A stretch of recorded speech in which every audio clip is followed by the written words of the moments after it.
Greetings, duelists, and welcome to another deck report. Season 6X, week number 8. I think I showed a profile earlier this week. I'm not entirely sure. But yeah, this is. We're back on Punk again. We did make some changes to the list compared to last week. I did play the Punk Fiendsmiths K9 deck on Sunday, and if I remember, I think I ended X1. That locals. I decided to switch it up this week. I chose to goes with something a little bit more basic. I had just been enjoying this deck a lot. Another deck that I wanted to play was Craft, but I don't have all the cards yet. I figured this is just a little bit more laid back, a little more chill, a little more simple than last week's list. But there are some merits to it, and I will explain them as we go through the video. But yeah, we'll go straight to the list. We'll talk about the list in general and what made it really big in comparison to last week's profile. So this is the 3 Diamond, 3 Rising Scale, 3 Foxy Tune, 2 Deer Note, Wagon, Charakusai, Ogre Dance. These are all the Punk names.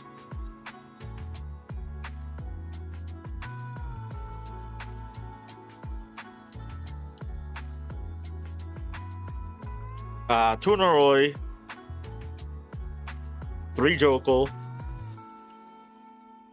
3 Zuna,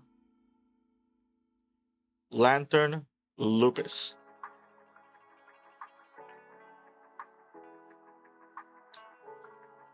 And the last monsters in the deck are 3 Fualos and 1 Ghost Ogre. We are not on the Fiendsmiths package this time. Spells: 3 Teleport, 3 Chaotic Elements, 3 Case for K9, Jam, Release, Talents, and Coldplay.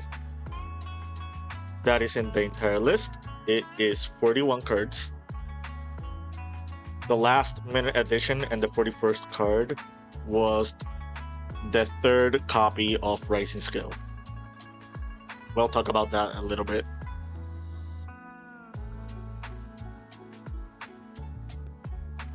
Alright, extra deck.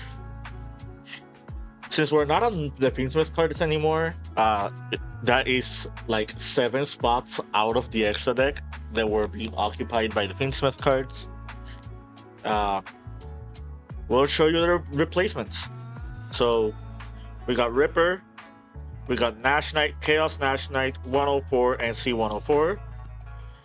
We got Tyrus, we got Jam Fever, Werewolf, Zeus, and Typhon.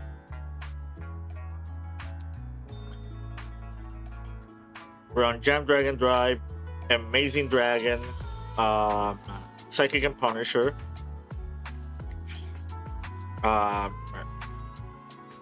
Rising Carp, and SP Little Knight.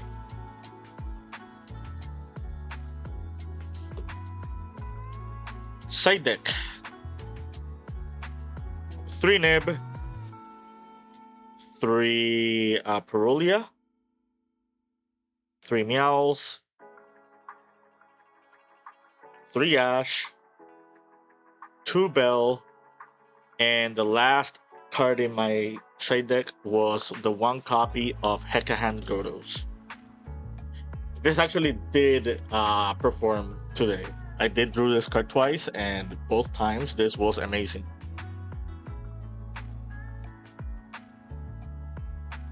Alright, so explanation time. So when I was playing this deck, I realized there's not a lot of non-engine, and the Fiendsmiths cards were one of the reasons for it. Like, it was occupying a lot of space. I could have done the same thing Punk players were doing in the past and just play Punk Fiendsmith without the K9 cards. But the K9 cards are really good. I have been enjoying the K9 cards as of late. And they just work really well with Punk because them being level 5 bodies means that you can get to Jam Dragon Drive really easily if you open a Punk name alongside these. And by gutting the Fiendsmith engine, you just give yourself a lot more toolbox options with your K9 cards. This feels very similar to the Vanquish Soul K9 deck, and how that deck was pretty much a toolbox deck for like the K9 strategy, with just the backbone of another engine, making it better than pure K9. As for the Punks, I'm still not a Mana and Spider or any of the traps. You could play those cards and it will just insulate your end board a little bit more. But after a lot of testing, I just figured those cards were really not needed for the deck. Something that I've been doing post side, which I will show you in a bit, kind of made the strategy or the way I've been playing the deck in a way that it really just didn't need the other punks. So as I mentioned earlier, Rising Scale was my last minute addition. I did bumped this to the 3rd copy, making it 41 cards. I've been realizing that a lot of games that I've been winning with this deck is when I play through my opponent's interruptions with my Punk cards.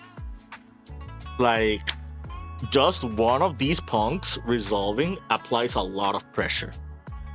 Like, you end on an Omni Negate, 2 draws, like, you can even bridge into K9s depending on how you open with your engine. Because something you can do, let's say for example you opened Xiamen in Rising Scale, right? Unless I like read this wrong, right? Let me see.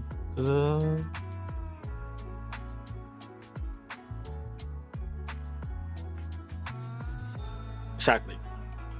So if I open Xiamen plus Rising Scale, you can Xiamen into Foxy Tune. Foxy Tune will give you access to one of the copies of Deer Note.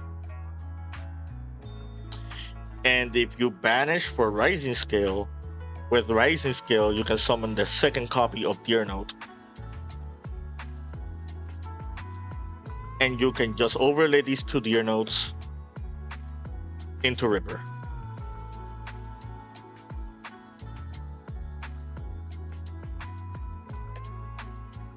I think I only did it that once. And I double checked. Like, there's no real like restriction, like something that says you can only control like 1 Deernor or something like that. But yeah. So I did this place once and it did work out. It was, funnily enough, against another K9 deck. It was against the Crystron K9 deck. My only loss this past week was to pure K9, and the number one reason I lost is because I opened 0 Punk cards.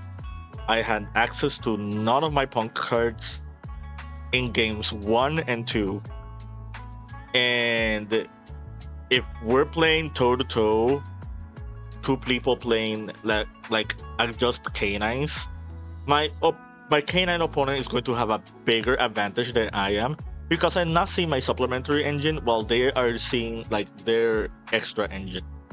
I lost 1 game to the one K9 player because I was trying to play around Lantern.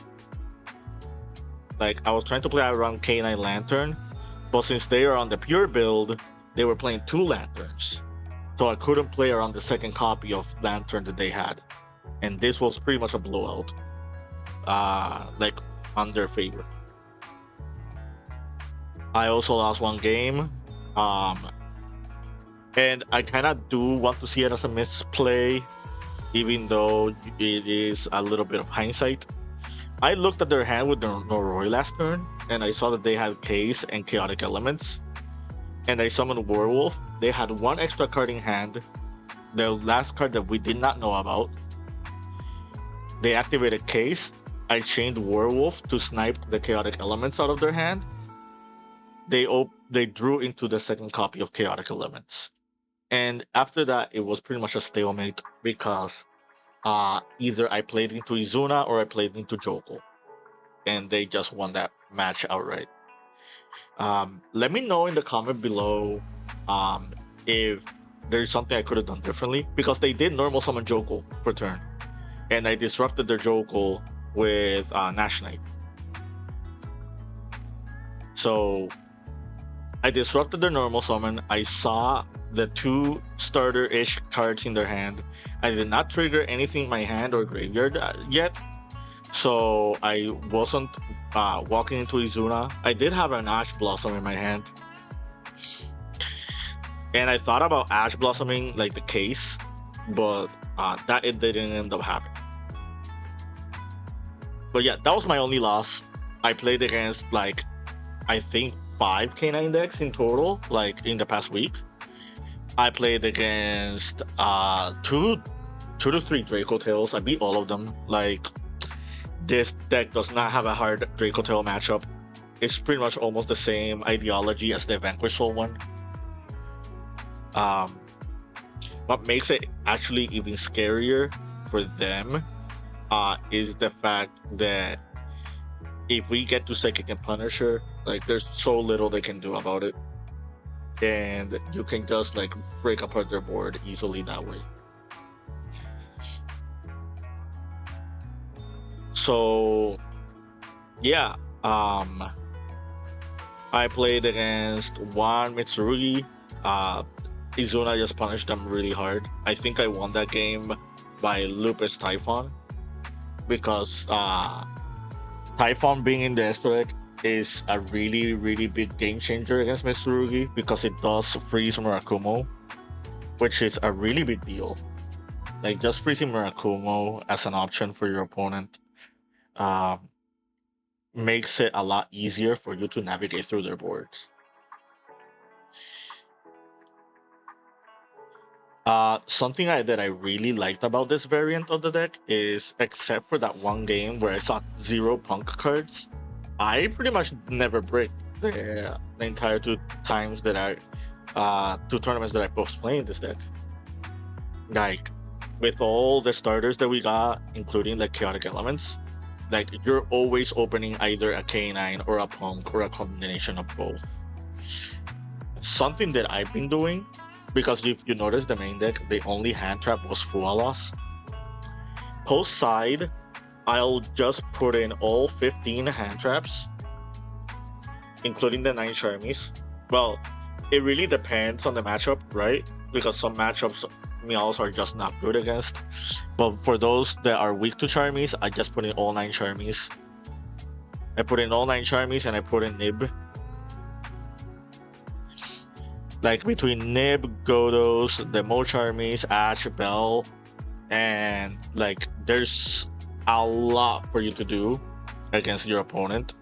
And you're adding Izuna to all of this, right?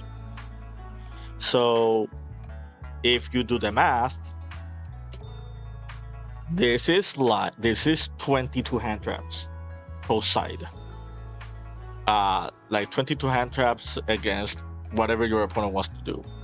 And they're different hand traps too. Like, besides the Fua and the Izuna, you also got the searchable Ghost Ogre. I only play one because I feel like you only need one. Like, you can make the argument that it is a teleport target, so you will want to play multiples just for using it as a pseudo breaker. But I didn't think I fell into that situation like at all. So yeah, That's what I would do post side. Post side, I just I side out almost all the uh non-Izuna canines, and I side out like half of the punk extenders, and just keep as many punk starters as possible, because if punk is pretty much a one card combo deck. It's not as explosive as something like Malice, but it is really, really strong when you if Z Armin resolves. It's a lot for your opponent.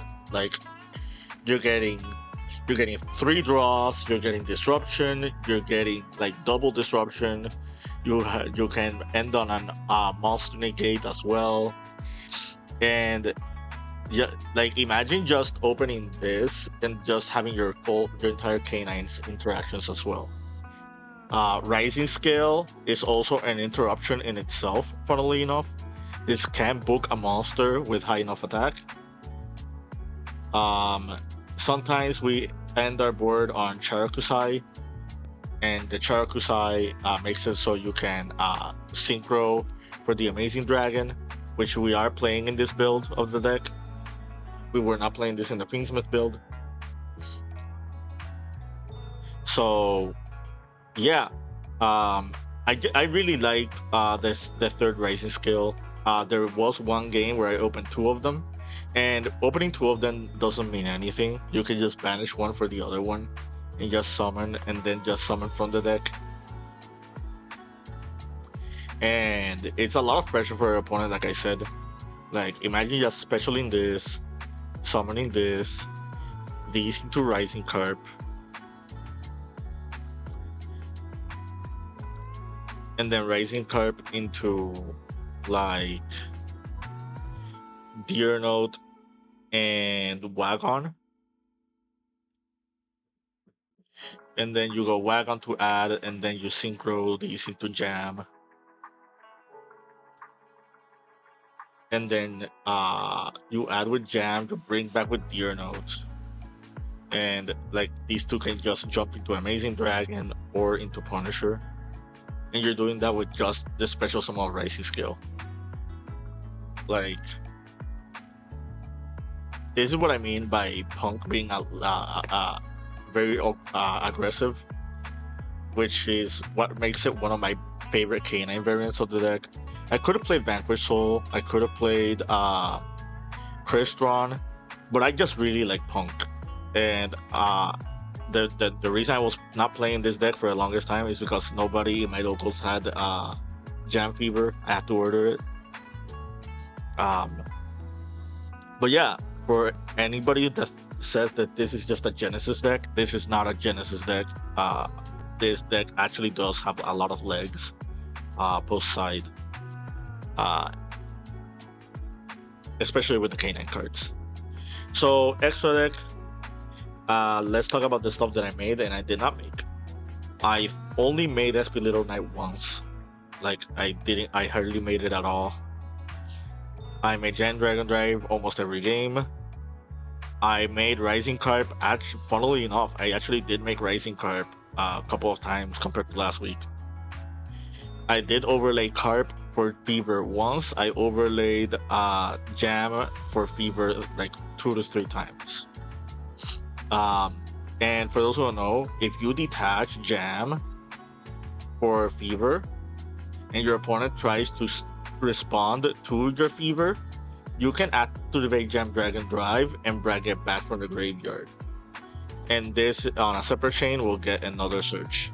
And if you have the field spell, you get another draw alongside that. So really, really strong stuff. I did not summon Punisher at all this week. I did summon it like 4 times last week. So it's a mixed bag. Like, a lot of games I was just winning with the canine cards, not with the Punk stuff. I only summoned this once, and the one time I summoned it, it got dropleted. I will keep it though. I don't think I Zeused anyone this past week. I did summon Typhon once or twice. I did Werewolf people. I did not miss Jax. Although I will say this, I did not summon Tyrius the entire time this past week, so this might be replaced with Jax uh, in the foreseeable future. This was the MVP of my extra deck. I summoned this like 5 to 6 times. Every time I summoned it, it was a blowout. I did summon this against the mirror match, and I took his Lupus to put it as a material, which made it an untargetable monster next, like an untargetable monster. So on the next turn, I summon the Chaos Knight, summon the Chaos 104, and funnily enough, they did have Imperm set, which they cannot activate because we had the Lupus protection from their own Lupus, funnily enough. I only summoned C104 that one game. I did not summon this at all after that, but I feel like this is a really good import piece, especially since I'm not on the Fiendsmiths cards. This just is a really just strong boss monster. And when you're going second, like if you make the Nashonite and they don't interrupt it, just turning the Nashonite into this is also a lot of pressure against your opponent. And I don't need to explain Ripper. I almost thought about playing 2 Rippers. That didn't come up as much as I thought it would. I think 1 Ripper is fine. Stuff that I was afraid of this past week. I was afraid of dealing with any Floodgate deck because if you notice the main and side deck, there's no real removal for Floodgates. I literally was just playing pure engine that deck, but it did work out.